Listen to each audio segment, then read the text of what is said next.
Welcome back to another My Hero Academia review. Today is Season 3, Episode 22. I'm Justin. What is up? I'm Logan. And together we're Shock. As always, we're anime viewers only, no source material, and we're going to discuss the episode and give our scores at the end. You ready to jump in? I'm ready. Let's do this. So, right off the bat, we see the board is almost complete, except for like maybe a few names missing on it. Right. Deku, of course, passed. And the ones that we see that failed were like Todoroki, Inasa, Bakugo. Right. I will say, well, we kind of predicted Inasa and Todoroki, which makes sense because, like, we did figure out it was confirmed. It was a straight detrimental test. Like, if you lose points, there's no gaining back. So I was actually surprised about Bakugo, though. I'm guessing just his. Yeah, because he failed, but yet Kaminari and Kamoshida passed, which they were all together. And it's like, oh, he said that one bad thing, and apparently that was enough to drop him a shit ton of points, I guess. I think it was like more that's how he handled every situation, just being rash. And because I mean, if you're someone in peril, but they also gave him good judgment for noticing the fact right. It was good judgment, but if those are real people, you don't want to be like, walk your damn selves to the. It's like that's kind of. Yeah, because we didn't get to see how much after that they did or anything like that. And it's like right. So, but I mean, I could see why he failed. If he had that, attitude through every person, that's probably a lot of points. It probably adds up quickly. And they all got the breakdown of the scores at least to see what they did well and what they didn't do well in. So, which is good to have if you're looking at this. Right. And those that pass can now like basically act as heroes without pro supervision. Right. So they are, technically heroes. And then those who didn't pass just have to do like a 3-month crash course basically, which almost to me I kind of find somewhat disappointing. Like at least the second test isn't really what mattered. It was the first test. The second test is he did mention it was almost kind of pointless if they could just take a simple crash course afterwards or whatever. But it was just like, hey, you were the 100 best. You weren't like behind or anything. It's just you're lacking in a few areas, and this crash course will get you there.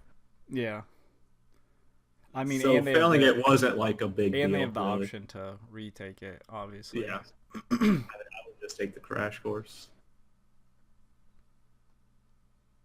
He said April. I don't know if that's sooner or later than the crash course. So I guess it could depend. True, that is. But I mean, I guess it makes sense. Like the first part is probably the bigger one because you like narrowed out 5,000 to like 100. Right, and it's fighting, which is probably the main thing. You can teach anyone to be like, how to handle rescue situations. But we got you okay there? You dying, man? I'm always dying. Then they set up like they're gonna do some hopefully because this joke and Eraser talked about Ketsubutsu and them doing joint practices. So we should hopefully see more Shindo and all of them later. And I hope we still see man, I always forget the Inasa school. I hope they stay around too. Shiketsu. Yeah, Shiketsu. Yeah. But right now they're setting up with Ketsubutsu. And then we find out why Cammy wasn't around. I did not expect this at all. I almost wish they still didn't show us like Toga and stuff like that. Like and her quirk. I still wanted her quirk to be a mystery for much longer. Right. But they did reveal if she has your blood, she can transform into you. Right. That was crazy. Which means at some point she kidnapped Cammy. Now I'm wondering where Cammy is. The real Cammy? Yes. Because the guy was like, Cammy's been acting weird for the last 3 days. Knowing Toga, she might be dead. Or just, I don't know. But that was wild. That would make sense why they never revealed her quirk. And why... I knew Cammy, something was weird with her. I did not expect her to be literally Toga. And she got some blood. She got Deku's blood, which is So now, like, going forward, you're gonna have to be like wary. Like, is this like? Do you think they're gonna surprise us with a scene where it's Deku, but it comes out to be? I don't know. They obviously wanted it for a reason. So I mean, obviously you can pretend to be him, but Deku's blood is probably the most. I have a important. feeling they're gonna do more with it than just because I don't think she's gonna use it for a transformation thing because they might be able to use it to get some of the all for one right. That could be true too. But that was a curveball I did not see coming. Like because we do see All Might and All for One, One for All for One, All for One. Yeah, All for One here, and All for One seems confident he will get out. He is. Do you think they'll be using Deku's blood? Will he be able to get some powers from just the blood? That actually might be it. Like, because we do know that One for All is passed on genetically, right? But All Might said like the passer has to be willing to do it. But All for One might have other way, like he might have special ways to like pass it or like get the power because he has like a billion quirks, so there's probably something in there. And he is very confident. He is pretty cocky. He's like, "Oh, I'm gonna be in here forever, huh? You think that?" Even though like the room he's in's like, if I even think something wrong, they will blast me. True, but like he says, the others are basically independent at this point. Like he doesn't know what they're doing exactly. He passed on what he needed to, and it's which keeps him from being able to think about like an escape or whatever. Right. So, but he is confident he'll get out. Like very confident. It wouldn't surprise me if Shigaraki wants to break him out, like because he clearly has like a strong connection. So if he like gets, I mean, they could clearly use Toga to infiltrate, pretending to be a guard and get in there because she can just transform. That is true. And like they have the guy who turns people into marbles or ball. I forgot his name. The magician guy, pretty much. They have, if they wanted to, they could probably get him out. Yeah, I would say so. Like they have basically all they need. But this was pretty intense. Compress. Yeah, compress. That makes duh. Yeah. Gotcha. This was a pretty intense, like, conversation.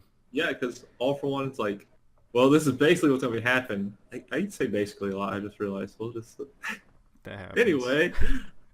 Basically, he explains what's going to be going on with the people now that All Might's no longer there to hold them back. Like the villains now have the ability to make a move.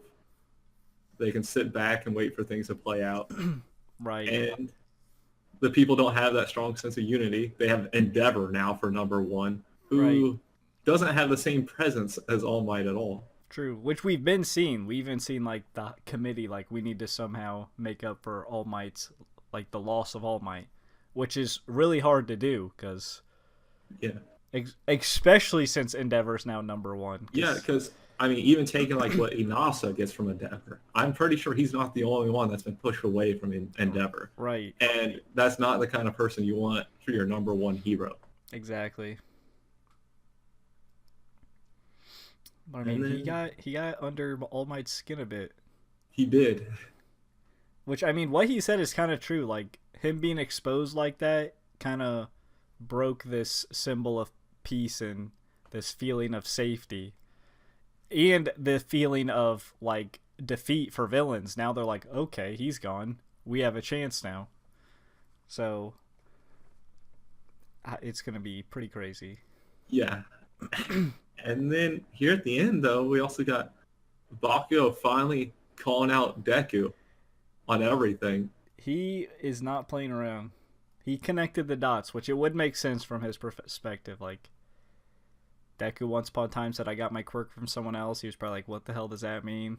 But as time went by, he started picking up on all the clues. Yeah, it's like, All Might's here now. All Might's always connected with you. You didn't have a quirk until he showed up. Right, All Might started getting weaker after you guys met. Even, like, when he was witnessing the fight between All for One and All Might, he's like, well, All Might knows the guy who can pass on quirk, so it's starting all to make sense now. And even, I mean, he was even like, I asked All Might, and he didn't say, so... Yeah, exactly. And then challenges Deku to a duel. He straight up challenged Deku to a fight. Which, I think they are going to fight. Yeah, I would have to. Because if Deku declines, Bakugo's not going to let him decline. Right. But I don't... The way it's... I don't know if it's like... Because the thing is, Bakugo's kind of upset, like... They both idolized All Might. Yeah, I think it's an acknowledgement. Right, I think it's going to be like, alright, Deku, you said you're going to make it your own. Now show me. Like, I think he wants Deku to, like, go all out. And I think this might be a turning point for Bakugo after this fight. Because, like, he does come off as, like, really rash and really aggressive in this confrontation, right? But, I mean, it makes sense. His childhood hero acknowledged his rival, you could say.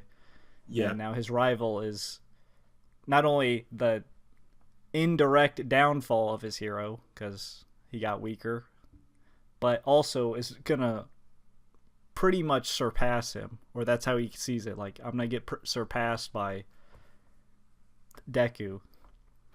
But I think I don't think this fight is to be like, I'm going to beat you, you didn't deserve this, or yada yada.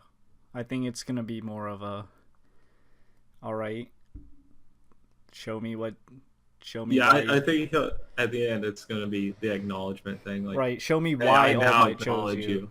Yeah. Which, it's probably going to be a cool-ass fight, I'll say that. Yeah, they're two super cool, so... Right, they're both strong quirks, and you know Bakugo ain't holding back. Which that's going to force Deku not to hold back. We'll hopefully get that next episode. We better! Unless something happens. But yeah.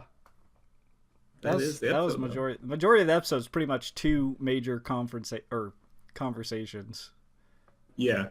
But you wanna... Yeah, we can jump into scores.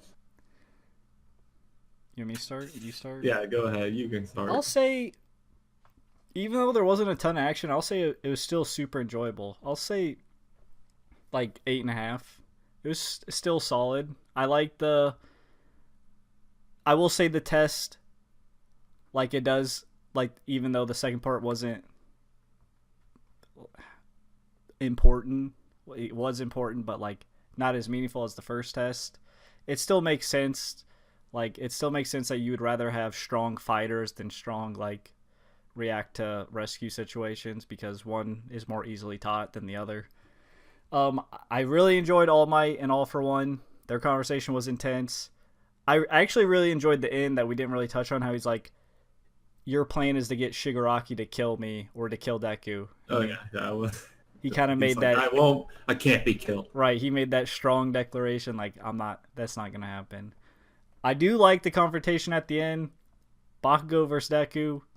It's going to be, there's not going to be any supervisors there to call off the fights or hold them back. So, and I'm glad Bakugo... I kind of want to see, like, Bakugo confront him about it. Like, you have this power. Why are you hiding it from me? I mean, obviously we know why, but it was good to see, I'd say. Yeah. I think I'll give it, like, a 7.8. 7.8. Yeah. First of all, I agree. Like, the confrontation are all, I think, really well done. But the little thing with the second test, like you mentioned, is slightly disappointing to me. I guess I was hoping for a little more consequences to it. The thing with Toga, at the same time, I'm like, oh shit. At the same time, also, like, kind of disappointed they went ahead and just threw it out there with, like, what her quirk is. I was hoping more for a bigger surprise, like, reveal thing with it.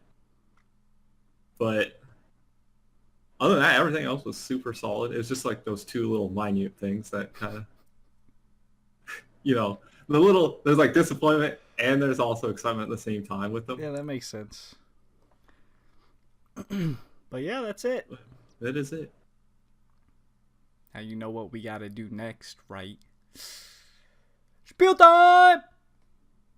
As always, you can avoid doing a 3-month crash course by hitting the like, subscribe, and notification bell to be notified every time we upload. Comment down below. Let us know what you thought of the episode we didn't like, we'd score it, anything like that. Again, no confirming tonight theories, spoilers, anything like that, as we are anime viewers only, and plenty others are. We stream at twitch.tv, links in the description below, along with social media and Discord. We have a podcast, We Be Talking. Be sure to check that out. And until next time, peace out. See ya.